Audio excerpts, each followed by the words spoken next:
being a business owner, especially in an environment like Dubai, is like looking from a cliff ready to fall. Everything is going down on you, but in your mind you're doing well and you're like hyping yourself for a new thing, for a new idea, new day, new success. The more you can deliver the message to the people with their language, the more you can match the language that they are talking, the more you can influence their decisions as well. It's many areas I think as a trainers I learned over time that can help you as well, and you can help more people at the same time. Just ask yourself, like, how many trainers you see that log the lifts, the numbers of their clients when they're training. What I think the biggest issue is that trainers, they're chasing the byproduct, which is money, and they don't give a shit what has to be done. They see the dollar, and that's the all they stream for. Welcome back to Shredify podcast.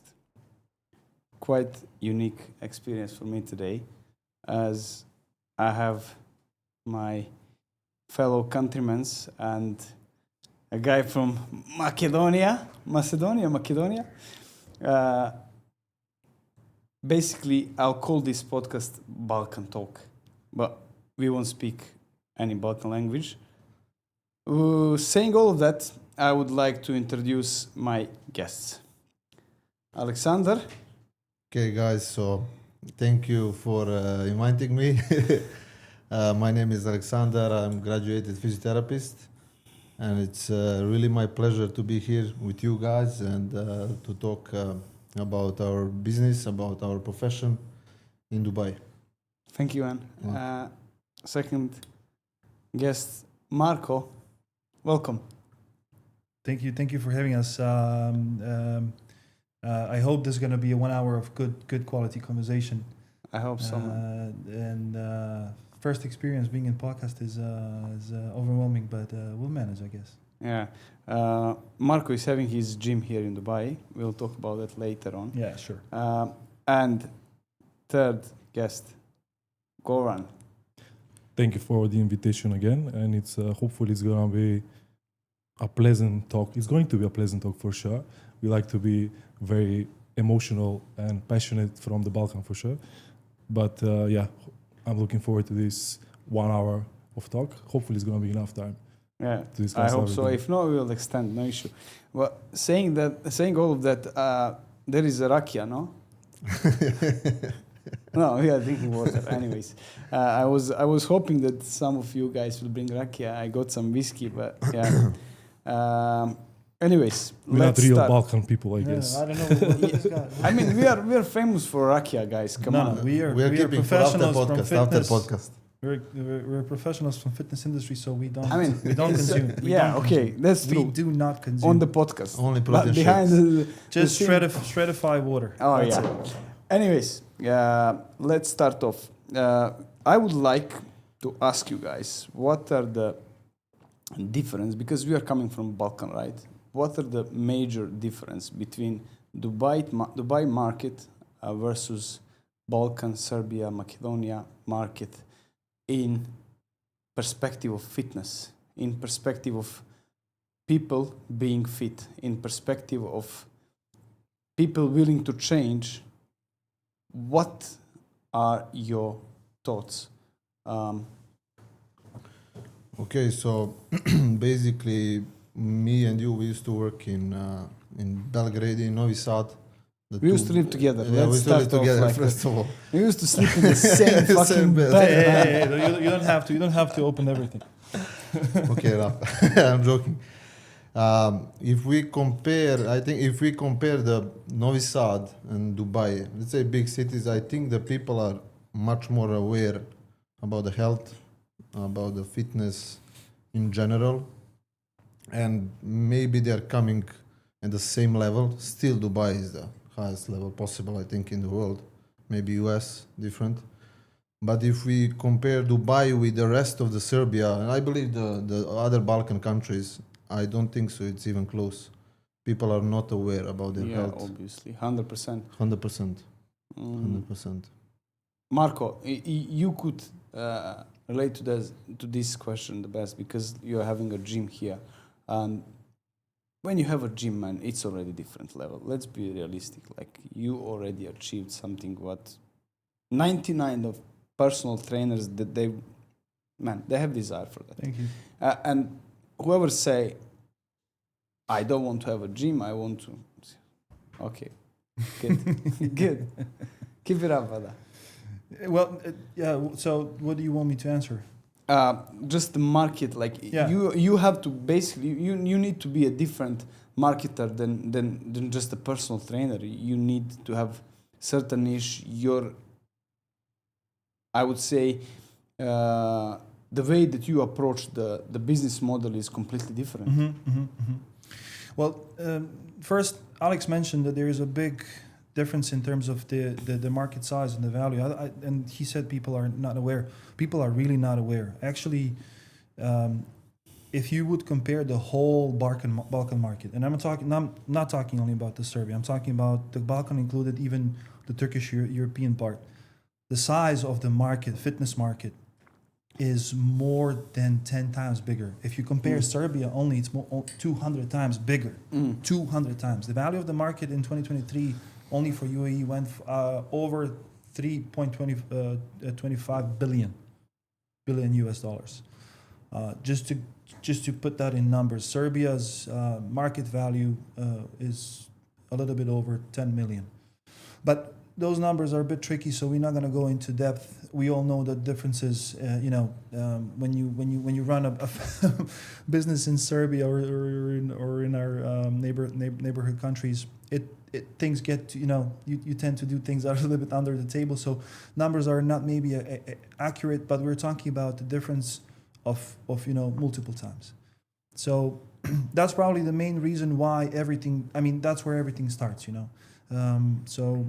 When it comes to running the facility, interesting thing, I started a similar business in my hometown, and one of the main differences that I tend to explain to people when they ask us, we want to come there, tell us a little bit about the fitness in Dubai.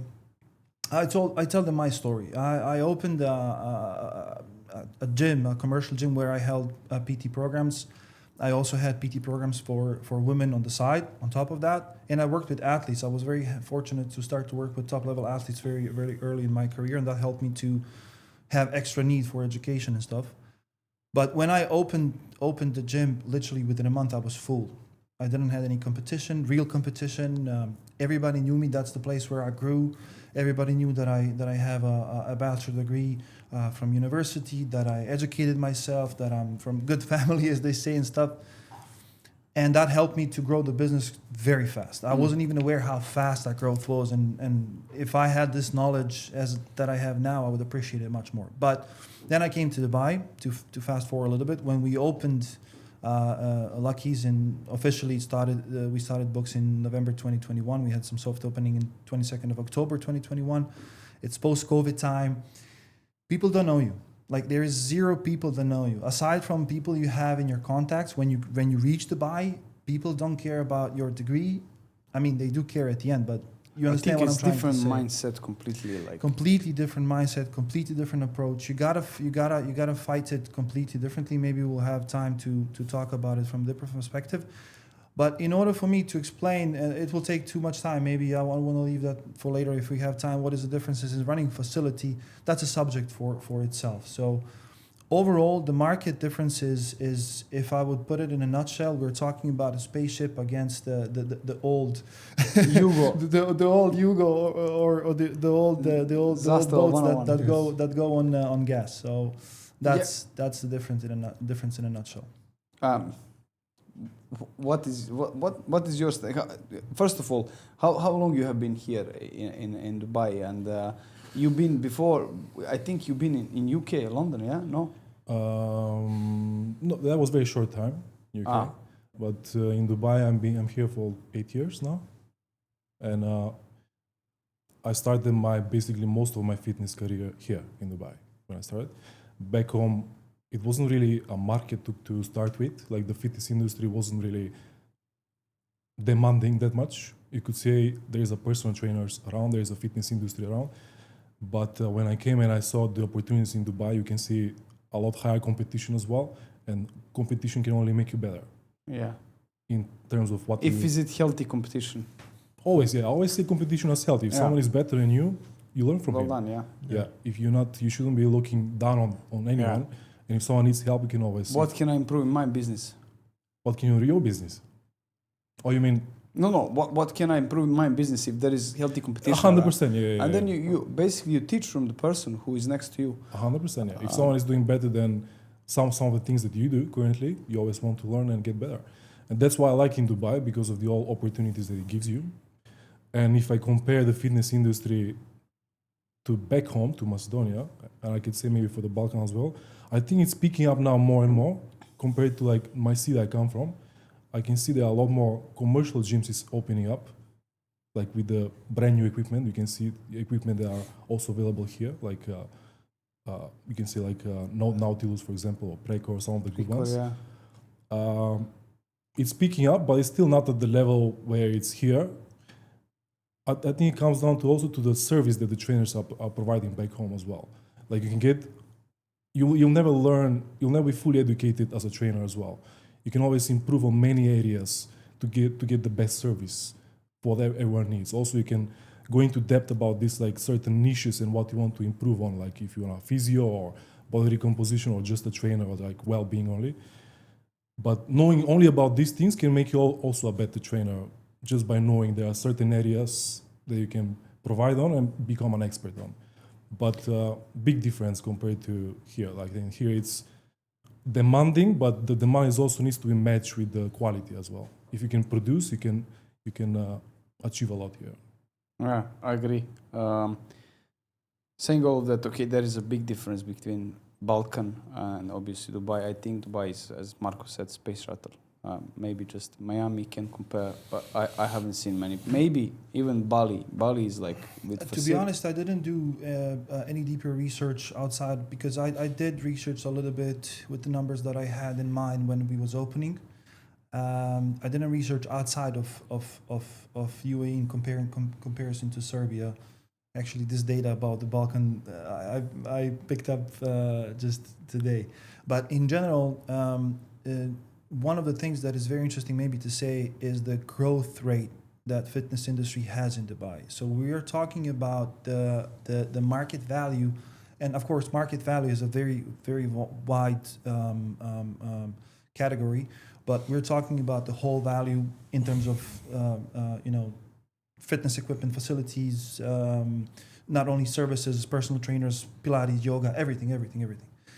We're talking about the level of GDP of some small country. And what is very interesting to share maybe is that the rate growth that is expected, we're talking about 3.5 at the moment billion, that by the year 2030, we can expect over $10 billion in value of the market. Yeah, but like I would like to highlight something before we move on.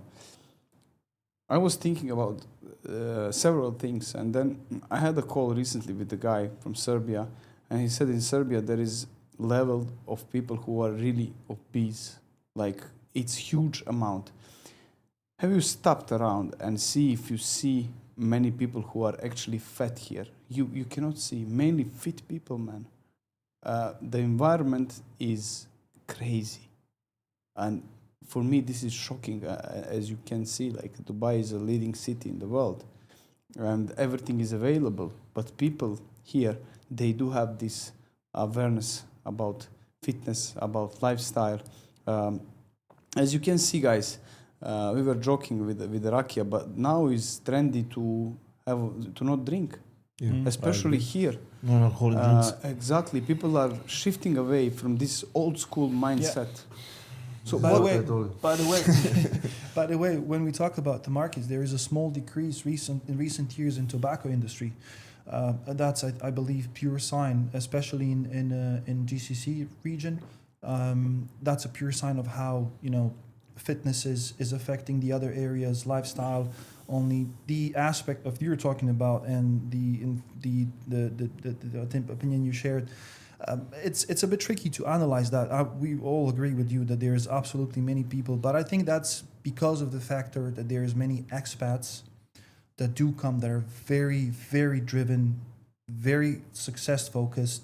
The picture of a new successful entrepreneur has changed. We don't have these old Buffetts that are 80 years old that have billions in stocks. Market We- shifts as well. At the Yeah, same yeah, yeah. pace, But like- that's all part of the puzzle. We have Yeah. now Bezos, we have Elon Musk. They're all now training this jujitsu. guy Brian Johnson as well. They're like, all fit. They're longevity. Tony.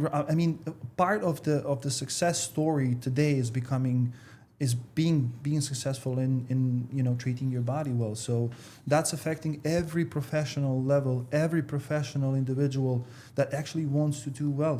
So it's part of a puzzle, definitely. But at the same time, in Serbia, we have, let's say, a rural area. I came from village. You know how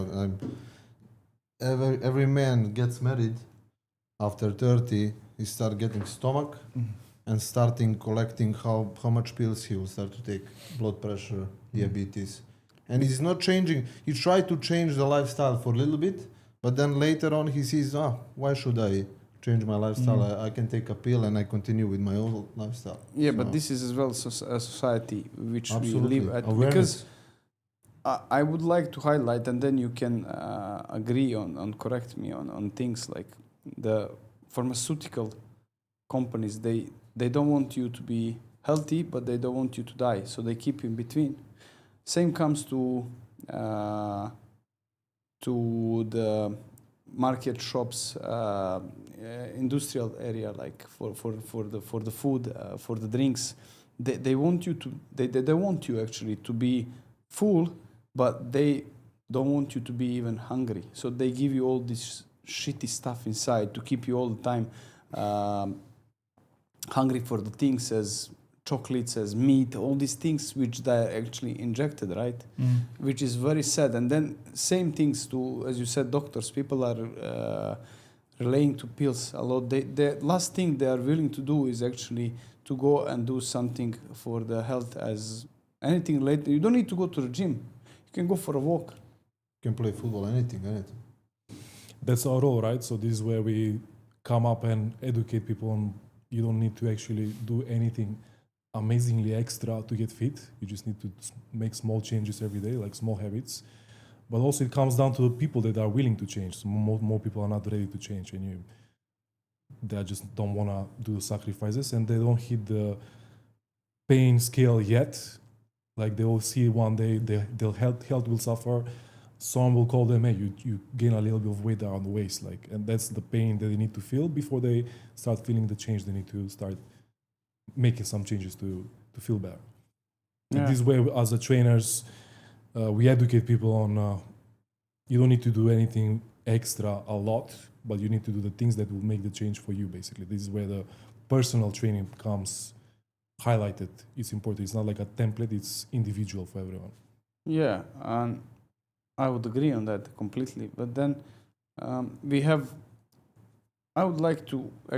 several things that I would like to get through. We don't have enough time. Yeah. If we get enough time, that's true as well. Guys, all of us, we are trainers, and we spoke about Dubai. How do you stand out in such crowded market as Dubai's market, as Dubai market is, and what have you been going through and seeing as effective strategy to stand out on your own way? Because I really think that you are guys outstanding trainers here in Dubai, and all of you have different kind of things which makes you special. For instance, Alex is good in pain treatment and all this stuff which is related to physio. Marco, you are a business-driven guy. Like I've seen, like many times you come to me and I say, oh, this guy actually knows what he's speaking about, and then I'm not surprised that you have a gym, that you have different kind of mindset and shift inside. And Goran as one of the best body composition coaches that I've seen, at least in Trainers F Dubai Mall. So what is your stance of that? Who do you want to go first? Anyone who wants to pick it up. So, I would like to hear Let's start all with the pain Yeah, first. Yeah, pain. Pain is here. basically, I mean, like it's a lot of competition. We know that, but I will start with the basic stuff. It's just you have to be professional. First thing, you don't have to late in the session, checking your phone while client is doing walking lunges. But other stuff, it just second hard work, and third thing is you just have to deliver result and take care of the people. Can I just say something? That Yeah. just by saying that, you're already better than 80% of the trainers. Yeah, this is Already. what Yeah, I but wanted to say. The you bar know? is so low. Yeah, but let me. I have to come back. There are so many people who are talking the talk, but not actually walking the walk. So True. by saying that, you are nothing. To be honest, you have to prove yourself. If you ask for my opinion. Yeah, definitely. But really, I see the thing. You can be. I mean, like when we all start, you don't have the best knowledge in the world, right? We were all in this position. But I think if you show people that you care, this is a very important thing, and people value this. And then later on, of course, social media helps, branding helps, but mouth referrals, this helps a lot in order to get the clients, you know, and Yeah. and to have a big retention. It just you have to take care, and of course, if you sell well and you take care of the people, and at the end of the day you deliver the results, this is the hard job done, you know. Yeah, agree. Marco, Yeah, I mean, if you I'll- want, we can I'll- go even further. Like you don't Yeah, need to I'll- speak I certain thing. Like I think it would be sweet to use actually Lucky's some numbers from my business. What is specific for Lucky's is that our growth rate, and by the way, we had 2022 to 2024. So 2024 was a good year for us. Now we're 2025, getting some numbers higher than 2024. But we had a growth rate when I compared 2 years past that, 52% almost 2024 to 2023, and over 180% growth in revenue 2022 to 2024. The biggest number, the highest acquisition, the best ROI for us as a business was from recommendations. No matter how much I try to deliver good content, to create good ads, to be on point when it comes to optimization, we had periods when there was results ups, there was ups and downs, good results, bad results, but we had a consistent growth on that organic side. So in general, in my business, I tend to take care of the numbers and look at three channels that we as a business have, and that's paid ads, recommendations, and organic reach, or something that is in the can level I of just for a second interrupt? Yeah. I think most of the coaches are not aware what you're speaking now about.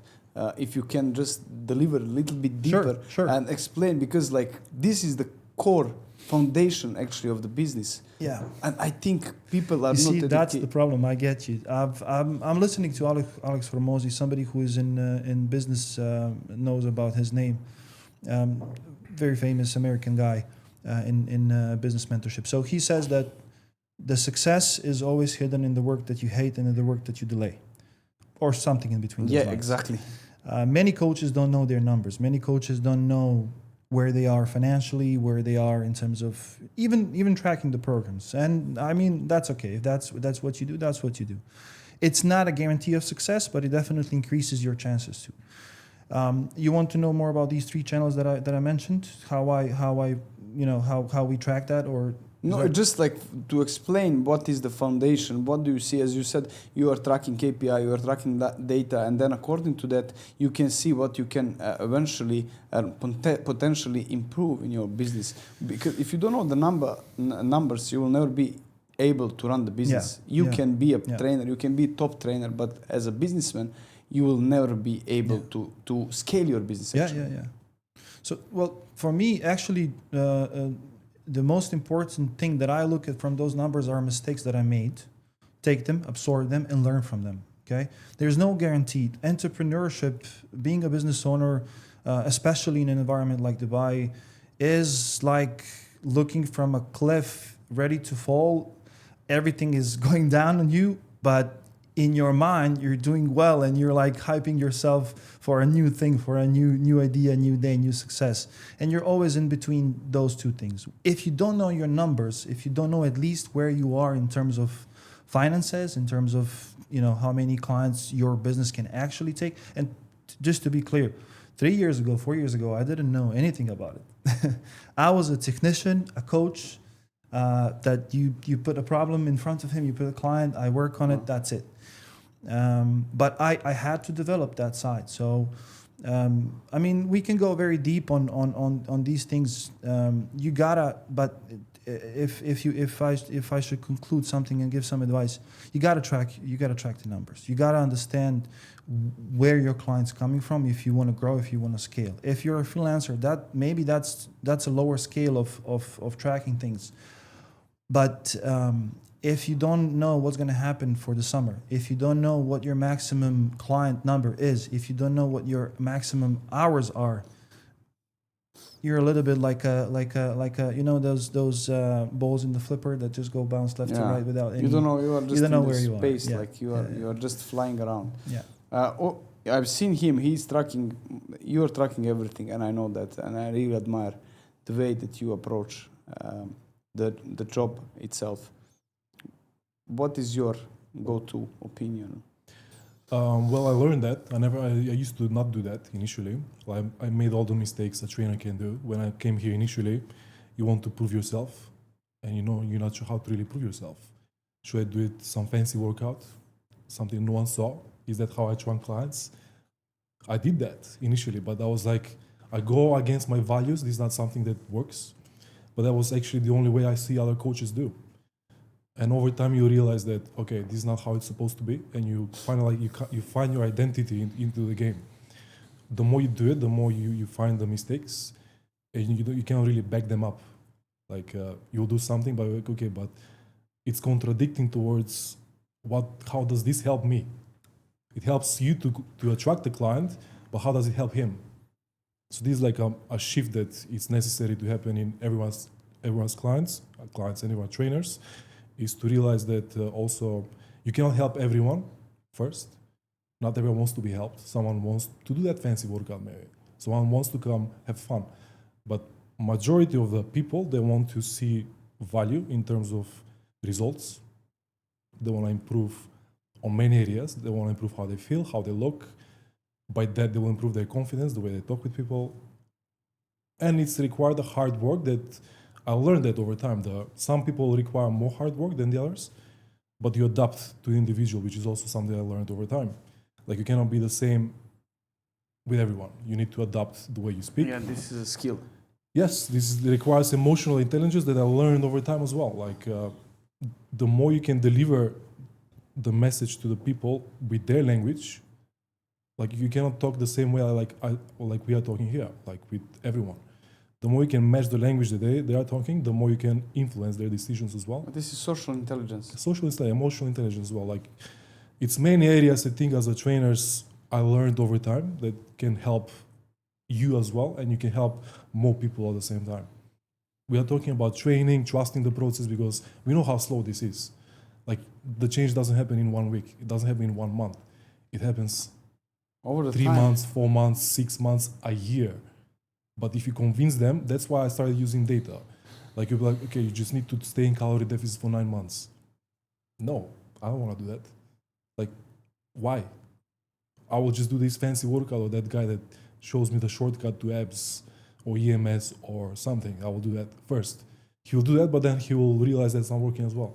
But then through education as well, you tell them, this is how it works. We're going to track using these stats, for example. We're going to track your body fat, we're going to track your body weight, we're going to track your energy, your sleep, your mood, how you feel, how the digestion works. Like, many areas you can track to improve someone's life. Like, not all the people needs to track all these things, but there are areas that you can improve on any individual, basically. And you tell them to focus on, basically you need to highlight the things that a person can change straight away so they can see the difference.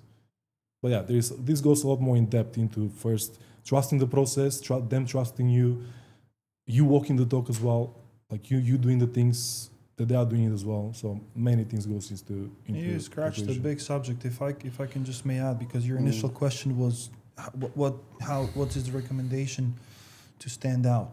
Something that I share with my team and this what I'm going to say is really different for all the coaches. Okay, everybody has to find their strong point.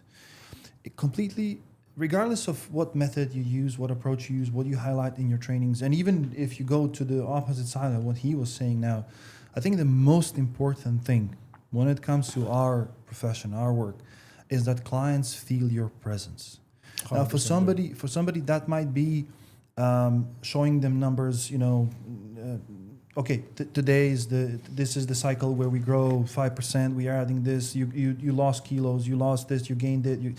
For somebody, that's that. For somebody, yeah, for somebody, it's sending a message. There's like, this is very, very wide subject. People are different. We are different.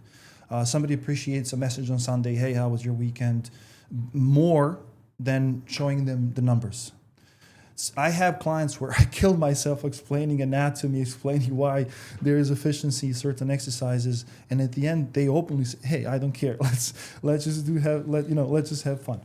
But having presence, clients feeling your presence is the most important thing. You just need to unlock what works for what client better. Somebody's more better on messages. Some coaches do that at the end of the day. Clients are happy. Some coaches are more dedicated on the session itself. Some coaches, have some, I don't know what your guys are thoughts on that. And do you do that for your clients? Some brunches or some team buildings, hikings.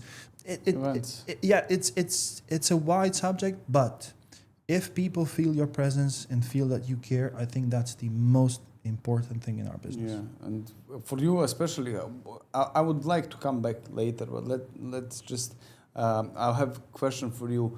How, because obviously you have to work extra mile from all of us here, because you have a team, you have to hire people, and then it comes the thing where you can be way more prone to mistakes than we are actually, because man, you can bring one guy who can fuck whole team.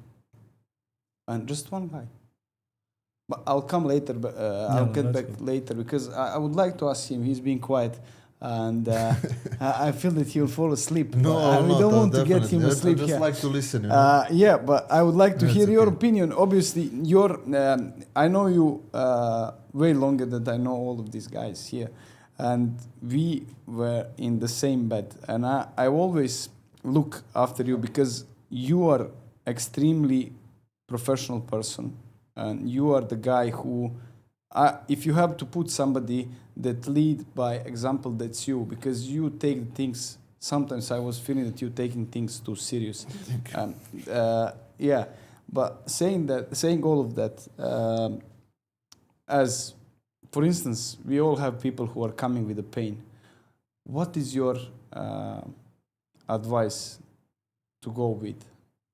Is there that people, they have to understand that the pain is just an illusion? No pain, no gain. I'm joking.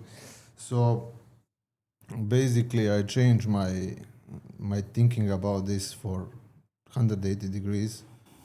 When I was coming to Dubai, I applied to Mediclinic. You remember this? And thank God they didn't accept me, because I didn't have enough clinical experience at that time.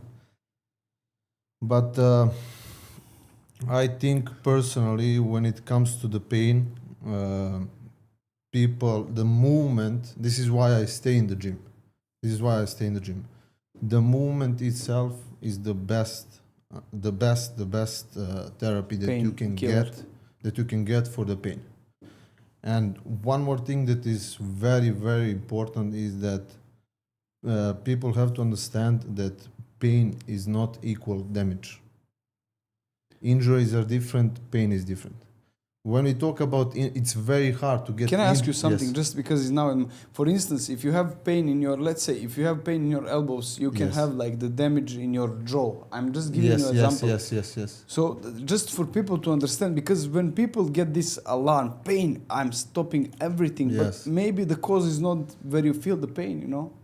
Maybe the cause is something else.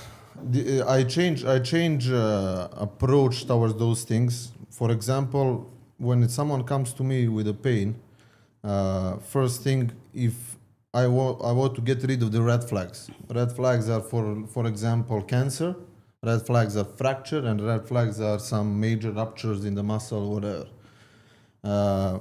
This is the main thing. This is why maybe if you suspect, you will send the client or patient to the doctor.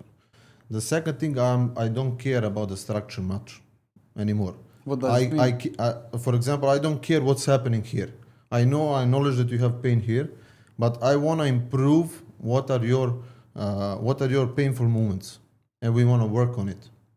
I want to improve what is your difficult movements, what are your exercises that are difficult to do because of the pain. This is what we want to improve. We cannot change the tissue. Yes, we can get stronger and all stuff, but we cannot change the tissue. But there is a lot of other factors that we can influence that we can change that pain. For example, a lot of people get a non-specific pain in the shoulders, knees, just because the load management is very bad. People train too much. Let's say very high volume can be irritant, and people cannot recover. Just a question: do you think people are training way more, or they are training way less? When you say volume, in my head is one thing that people are actually pushing extra mile, which it's surprising for me, Yeah, this is, for example, for me, I always say it's much better to work with a client who like to work too much and you slow him down than with a client who is afraid of doing things. But typical thing is that, let's say, beginner, he start to training, he goes on YouTube and he check what is the best split for the training. He finds some influencer, and this is 5-day split training. And Or for example, ChatGPT. of those 5 trainings, 4 trainings are upper body, let's say, and then after a while his shoulders start to ache because of the load, yeah.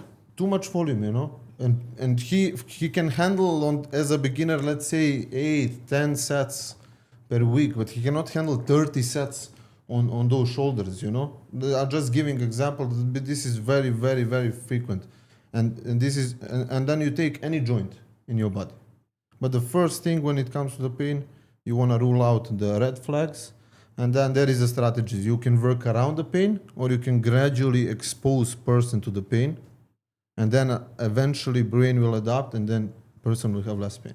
But this depends again of individual, how the individual is. It too sensitive or it's too afraid. So you have different modifications how you can do the things. Makes sense.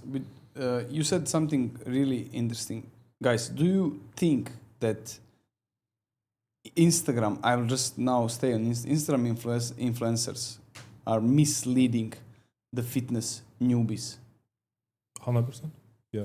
I want to add something to what Alex said. I'll just one simple example that makes sense also with the Instagram influencers. For example, don't do this exercise, do it that way. Yeah. Example. That's so misleading. It can look good on him, but if you compare 5 different individuals who are different in height, different length of the arms, different bone structure, and they all need to bench press differently as well. Like, also there is a difference between exercising and training. If you're exercising, you're just moving load through ranges, which is probably not gonna make any difference. But if you're training progressively over time, where you load the tissue properly, you need to train it properly in your available range of motions that is specifically for you only. This is where, as a trainers, on top of the care that we mentioned already, you need to see that in the individuals. This is important, not to stay on the phone and to actually look at the person in front of you and see them doing the reps. This is another topic where you can speak and take tomorrow, right? But even today we know that technique is not that important for injury prevention.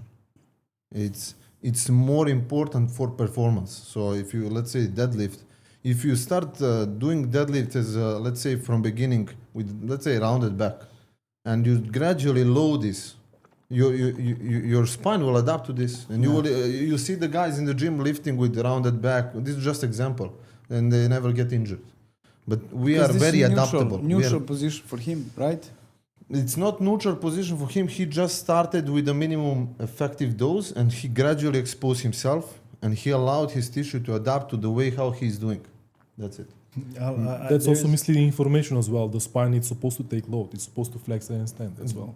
And flexion of the spine. It's more effective for us when you lift. This is just now. They're scratching a very deep subject, and there is a example and story that I always share with my clients when it comes to these things, and explaining what the pain is, and actually not what the pain is, but what technique means. My grandmother, okay, she was basically all of her life working in. We had a garden, so she was, working in our home farm, and she was able, like literally, for the whole day, 12 hours, to have, how you call those on English? I know what you mean, but I don't know like the word. tools for digging the Shovel. Shovels. Yeah, she would literally hold her shovel just under her armpit and lean over straight, like be in a stiff deadlift position with the rounded back for 12 hours. I mean, I'm exaggerating a little bit, but You are not, trust me. she They were could like do this. that the whole day. Okay, I go for one day to help her. Back pain. We were No, sore for 30 2 days. seconds, man. I'm gone. My head wants to burst. I'm stuck. I'm stiff. I'm like, there's no way. I'm not in pain. I'm dying.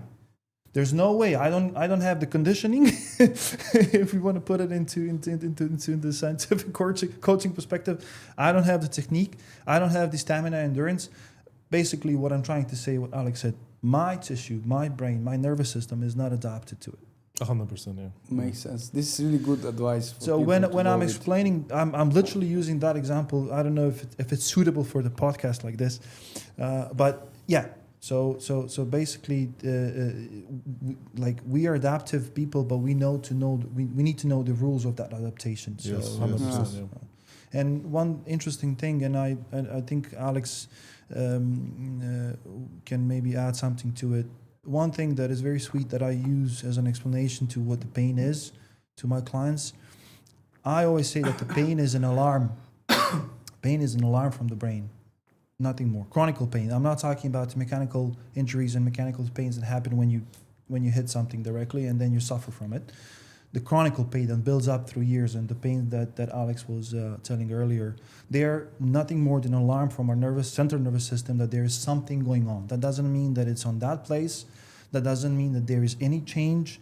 And by the way, if we want to take it from the other side, there is a higher number of people that have changes on the spine than the number of people that have pain. And we're talking about more than 70% people past 30. This is one of the studies that was done in the US. More than 70% from people over 30 had some kind of degenerative change in the spine. We're talking about discus hernias, bulging discs, similar stuff. And only 3% of them or less had pain at the moment. Symptoms, yeah. So it means if you go to MRI, you will always find something. Not always, but that doesn't mean that this is your cause of the pain. Like, again, MRI is only here, X-ray, all these scans are only here to rule out the red flags that we talk Cancer about. and this stuff, yeah. Cancer, fractures. Yeah. Okay. I mean, all the pain scientists, and we know today, as he mentioned, the research that what I wanted to say, we know that pain, the degenerative changes that we found on MRI or on the scans are just like wrinkles on our skin, just wrinkles. Yeah. That's it, and depends of your lifestyle, depends of your age, depends of your genetics. Someone has more, someone has less. Yeah. So maybe if you're sitting for 12 hours for years, maybe you're gonna find on your MRI some bulging disc or whatever. It doesn't mean that. And suddenly you get a pain, you go to a doctor, boom, go on the scan. This is why you have pain. You know. Yeah. There is something called kinesiophobia. Yeah. And every single living person on this world has a tendency towards it. When we have an injury, when we have traumas, micro traumas, big problems with the body related to the locomotor system, our kinesiophobia automatically goes up, meaning that our fear of movement, that's actually how the fear of movement is being described, is going up.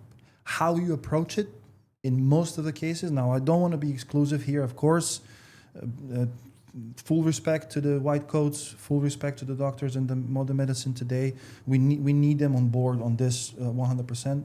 But what I wanted to say is that how you fight that fear of movement basically pretty much determines how you're going to solve the issue. Yeah. And we're talking about a very wide range of injuries, okay? If somebody's due for surgery, he's due for surgery. We're not saying that not a single living person doesn't need to go under the knife. But obviously there's a tendency to push people more than it's needed. So I don't know. It's a very deep subject. I don't know if you want to scratch deeper on that. Say one thing, and maybe we can close with this, is that me personally, even I'm physiotherapist, I would rather trust the coach, trainer, strength coach, who has knowledge, let's say, in the pain science and about strength training, of course, than to the physiotherapist who is working in the clinics. I mean, that makes complete sense. Just to add that, and we're going to wrap up the Yeah. pain subject. It makes complete sense to train a tissue which attracts blood flow, which will develop into healing methods afterwards. Yes. Then instead of doing it like through progressive overload, then instead of doing some almost non-existence resistance, 1,000 repetitions, yeah. that will not make any adaptations. Any changes, yes. Long-term changes. So I really like your approach. I'll approach you. If I have any shoulder pain down the line, I will train you. Yeah. Give me your split. Another, I would say, hot topic. Let's debunk some fitness myths. Anything that you are good at, and anything that obviously, like we are coaches. Yeah. When I say we are coaches, it's our actually skill to sort people's problem. And usually there are some misconceptions which are people are having a fake beliefs. Usually there are some myths which are supposed to be said and closed, and people they have to learn. For instance, carbohydrates are not the best kind of food. As you said, pain that limit people actually going to the gym. Is there anything that you would add? That anything that we can help people get through certain things easier? Because, for instance, if somebody needs 12 weeks to sort one problem, and if we tell people that there is a solution for the problem which doesn't need 12 weeks, it means that your service is way more expensive than somebody who is solving the problem at 12. So I would like to use this podcast as an opportunity to actually educate people on a way that we can break some beliefs here.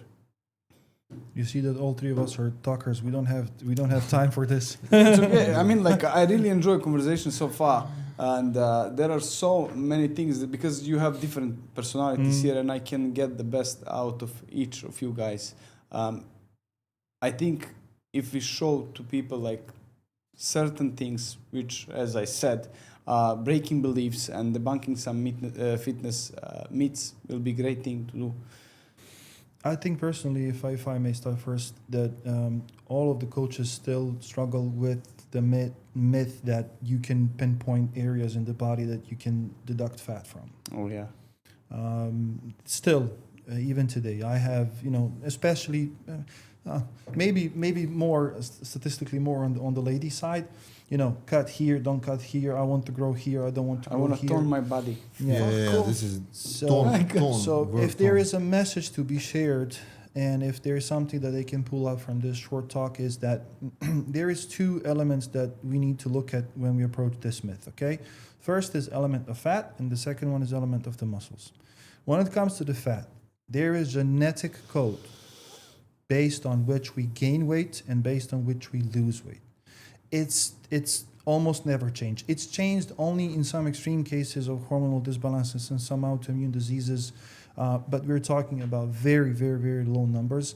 Based on what we know, what I know, there is exact code that tells you, okay, this is how you gain weight and this is how you lose weight. And that's going to stay with you for the rest of the life. Meaning that if you're gaining weight on the belly side first, that's where you're going to lose last.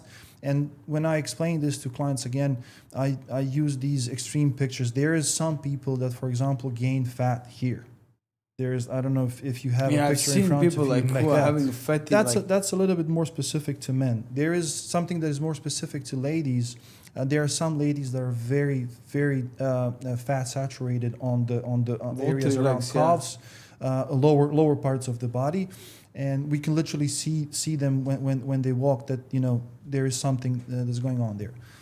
Unfortunately for those people, that's exactly the way, in how they gain fat. That's how they're gonna lose it, and you cannot change that. You cannot change it with the tools that we have, training, nutrition. You lose fat overall, period. When it comes to the muscles, you can affect muscle areas more in terms of what you train will grow less, or what you don't train will grow more, or what you don't train will grow less.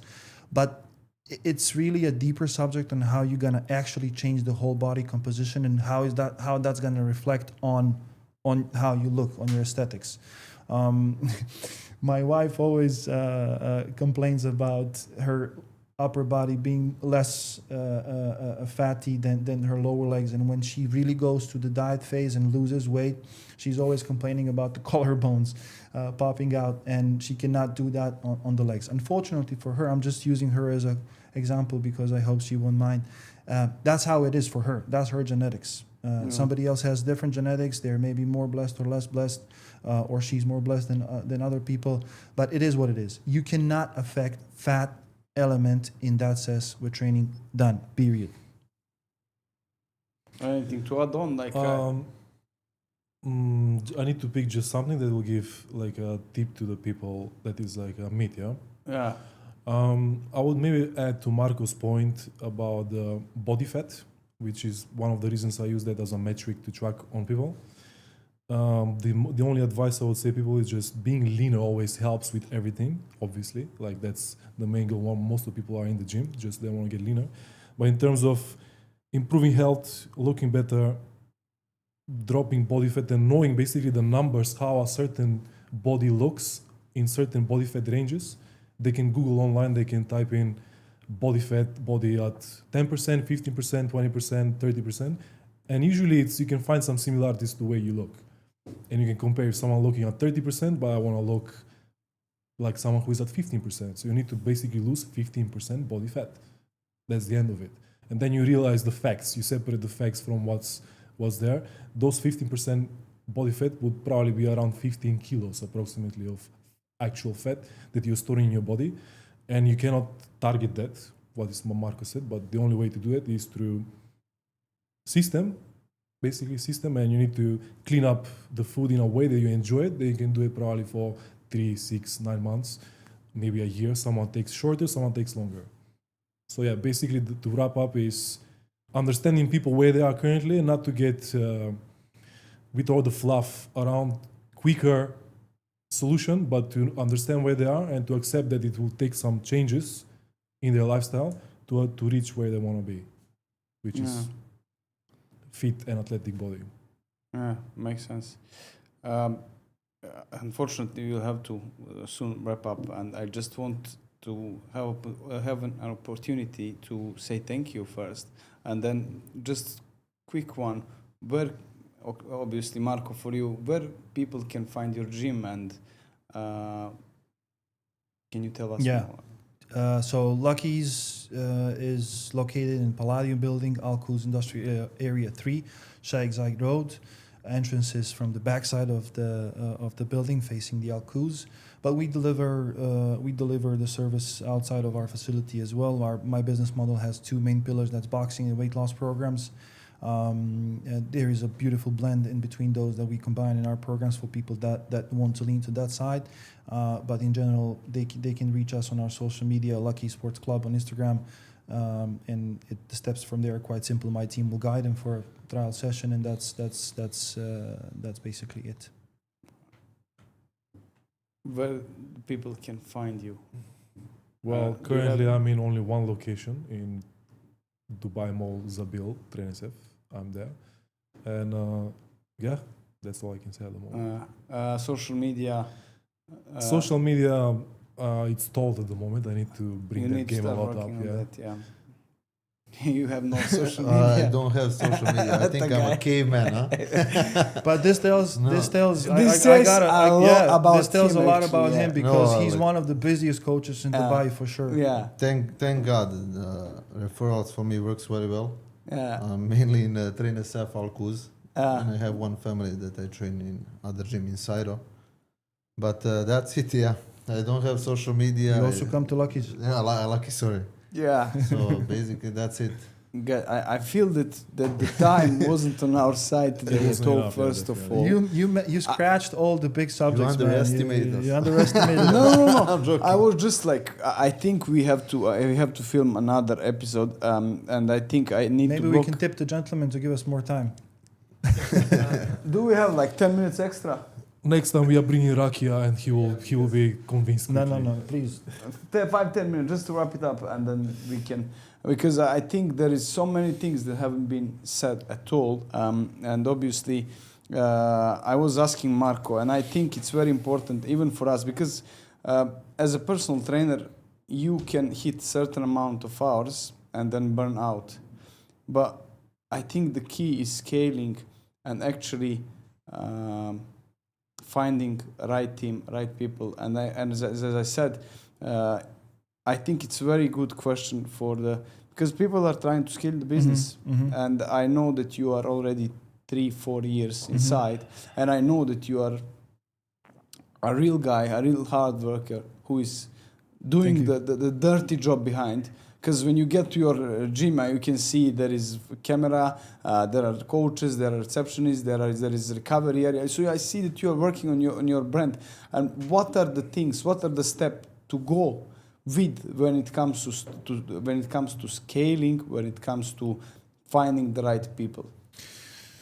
Oh man, there's no template, exact template that I can now put in front of you. I'm still making a lot of mistakes. Okay.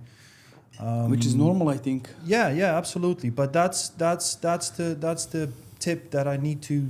That's the thing I need to share right away to explain people, because I don't want to expose myself like a super successful entrepreneur or business owner. I don't see myself like that. I'm still big time in a learning phase. Lucky's is growing, our coaching team is growing, a number of clients is growing, everything is moving in the right direction, but it's a struggle every day, and it's a battle. We're still making some beginner mistakes. So, but putting that to the side, first of all, talking from a perspective of a personal trainer, I think personal trainers are a little bit in blur. There's a lot of things in front of us, a lot of things that look shiny and close to reach, but it's not like that.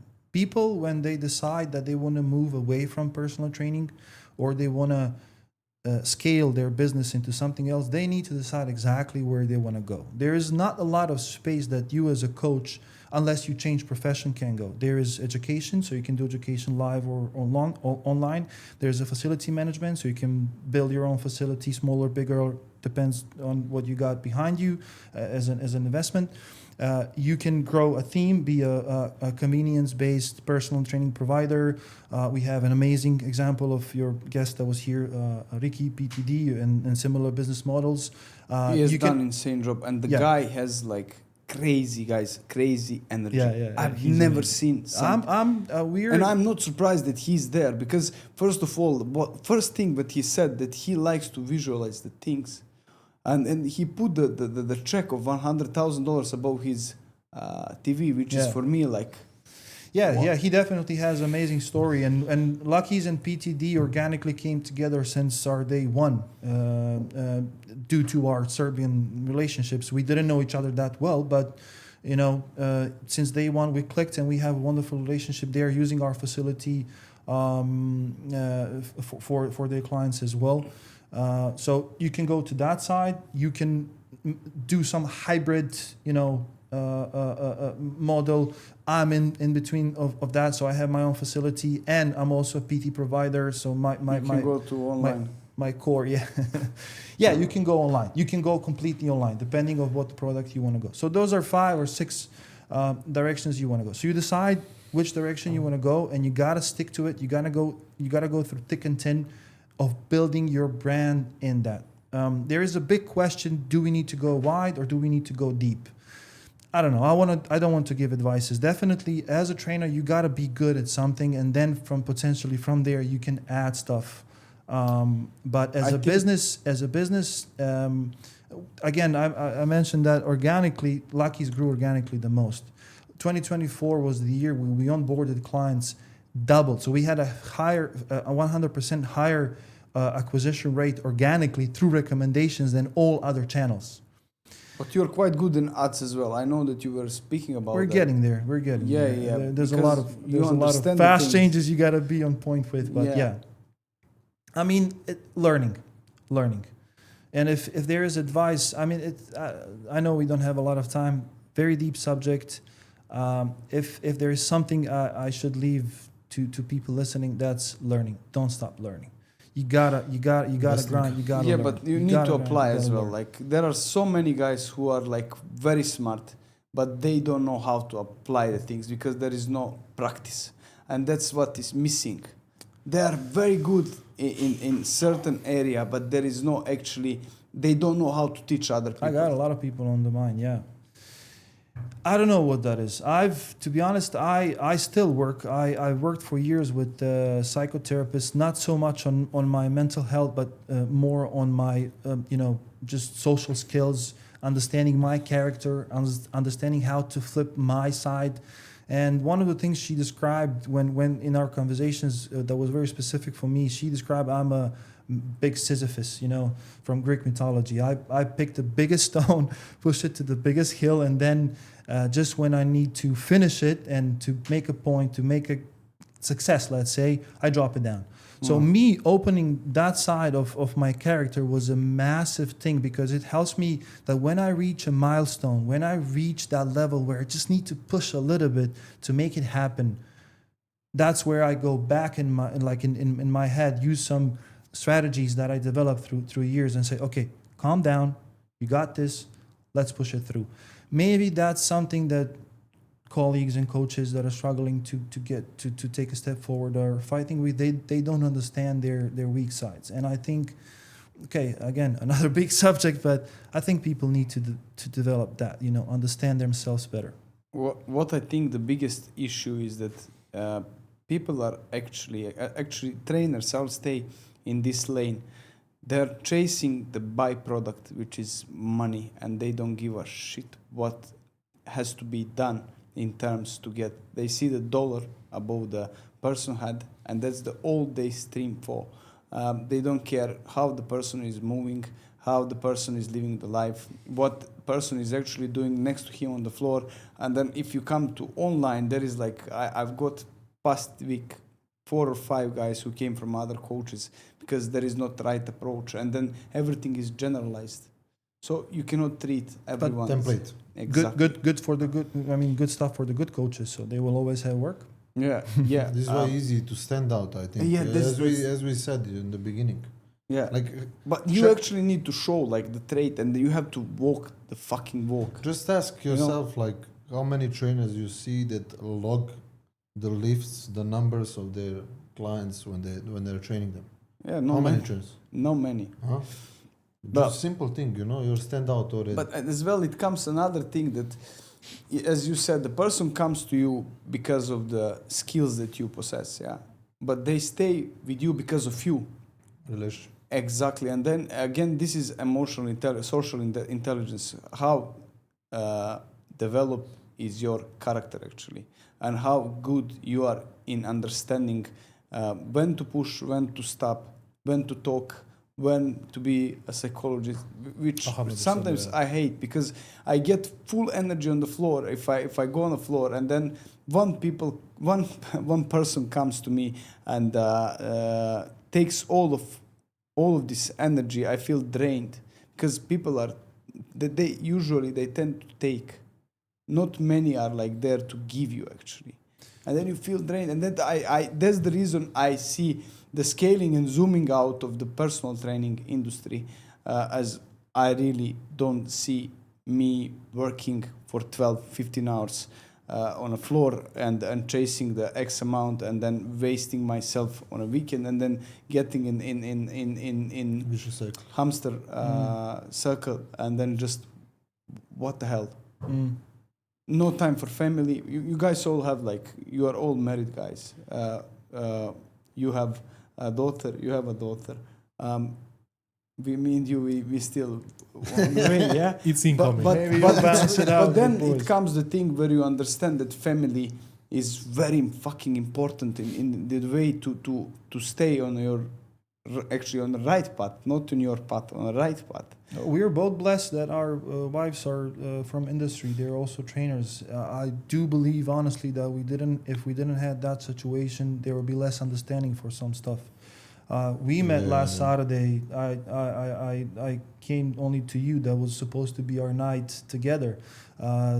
Sundays, many Sundays, even if there's no booking on the sessions. I mean, again, will people that understand that level of the grind, or they will go there?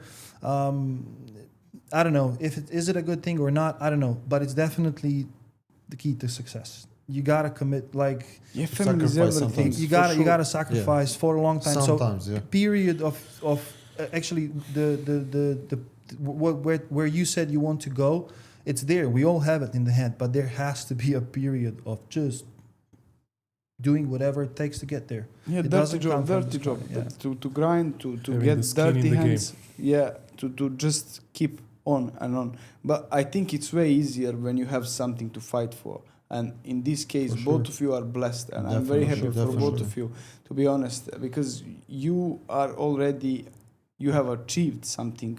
What I stream for, what he's streaming for sure.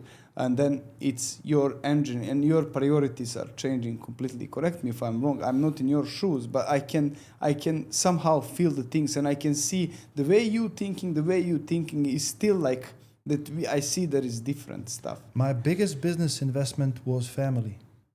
You mentioned Ricky. He was when we celebrated my daughter's coming to the world. He approached me and said, "Now you're gonna see the grind. Now you're gonna get the energy. Now you're gonna see how things shift into the higher gear."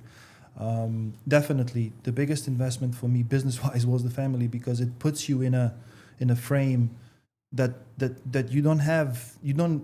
There's no need to deviate. There is no need to spend energy elsewhere. There's two things you need to take care of: family and business, and that's it. And one of the things that is also very interesting to say, this is my personal observation, I don't know if they will agree. One of the biggest differences between me working in Dubai and Serbia is the time and energy that I can devote to work here compared to what I did back home. Back home I had my business, I was committed to it, but you had a sister's birthday, this wedding, that wedding.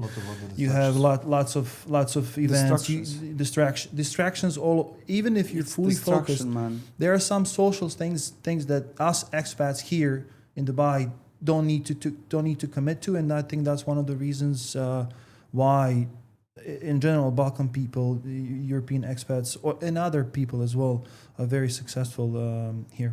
Yeah, I truly agree with that. And then as well, there is another thing in my head. I don't know if I'm thinking correct or no, but I've started to believe in one thing. If your friend doesn't have the same vision as you have, and he has different approach to life, he's not your friend anymore. Even if he's a close guy.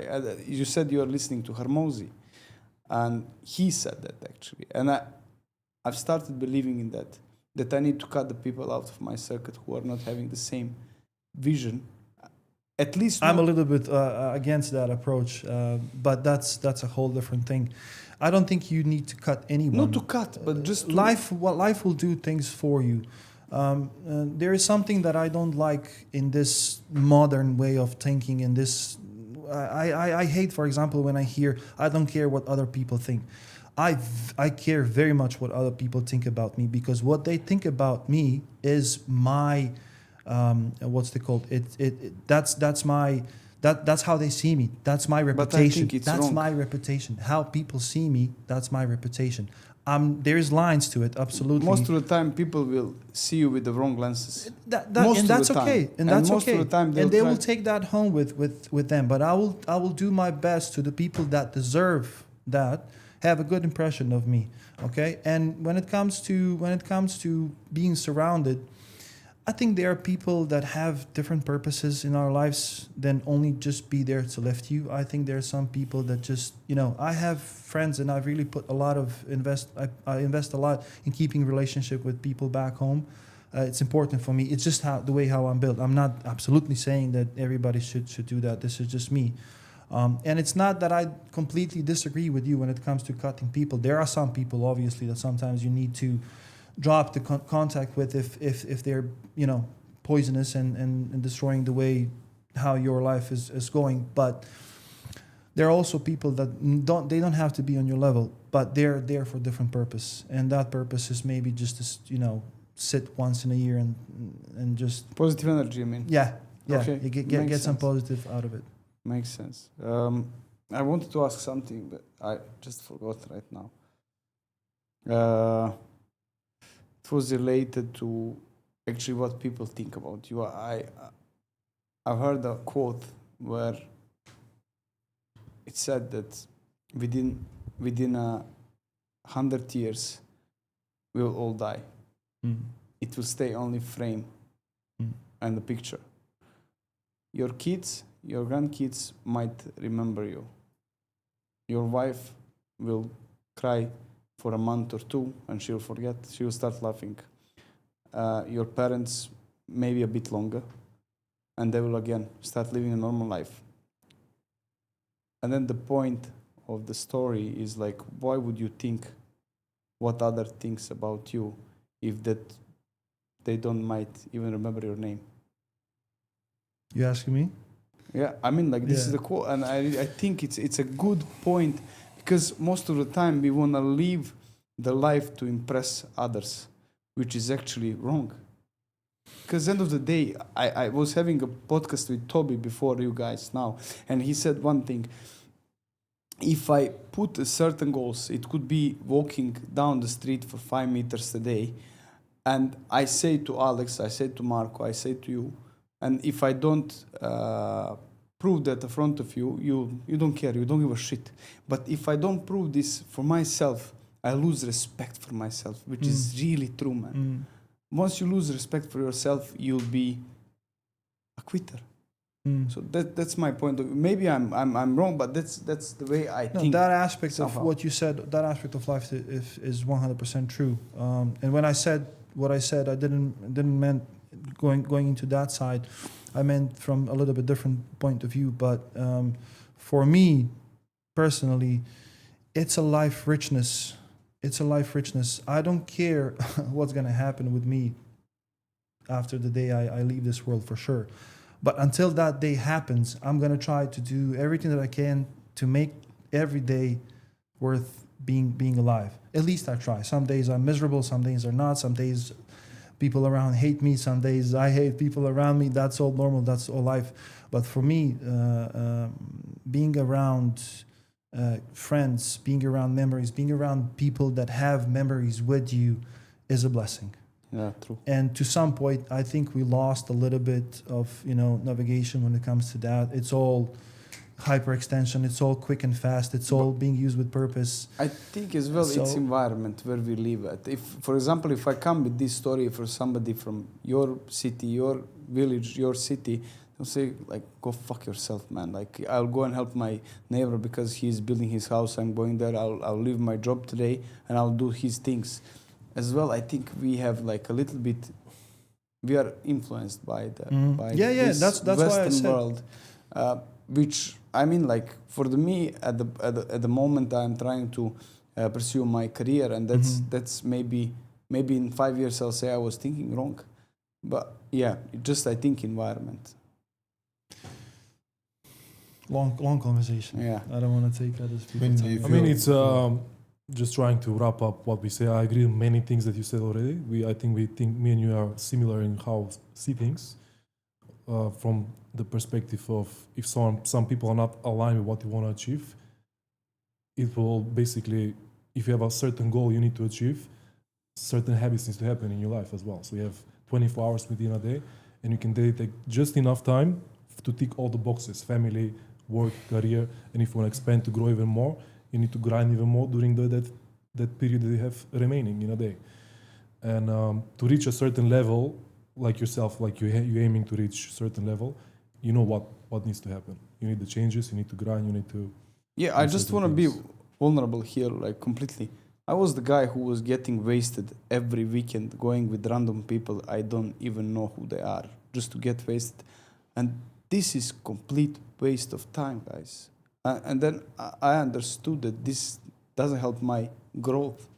And then for me, this is now the path. If somebody invites me to go for a dinner or to go for a drink, just because of the sake to go out and to stare at people, why would I do this, you know? Just because but you have different focus now. Yes, That's the it.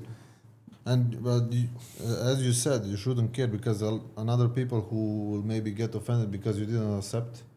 Will say, Yeah, but- he didn't want to go with me, and you know. Vitamin N. You Have shouldn't you, care have you about this. seen the guy? What's the name of marathon runner? True. Anyways, The Navy guy. SEAL guy. No. The the marathon African, runner, Ethiopian. Ethiopian guy. He's Shit. Yeah. The guy that broke 2 hours. yes. Anyways, marathon. he said you need to learn to say you need to learn how to say no to people. Vitamin N, basically. And then once you understand that you can say no, I can say no to you without lying and making full excuses. But that doesn't exclude other things. And Yeah, I think I'm this is something that I'm is very that could now be very exclusive. yeah, because we were talking about the client's relationship, personal trainers, what keeps personal trainers good. For me, how I see that vitamin N, using the word no, that's setting up the boundaries. Okay, you need to be good at setting up boundaries with your partner, with your friends. That doesn't mean you don't like them. That doesn't mean you don't want to spend I time think it's with them. experience It comes with experience, of course. and It's how a skill. sharp you are, actually. Like, To be honest, for me, it wasn't sharpness. I developed that through time, and I will come back to again. Experience If I didn't met my psychotherapist and she helped me to understand what that actually means, I probably would still be, stuck in some relationships that would, as you said, draw the energy and not know how to set up the boundaries.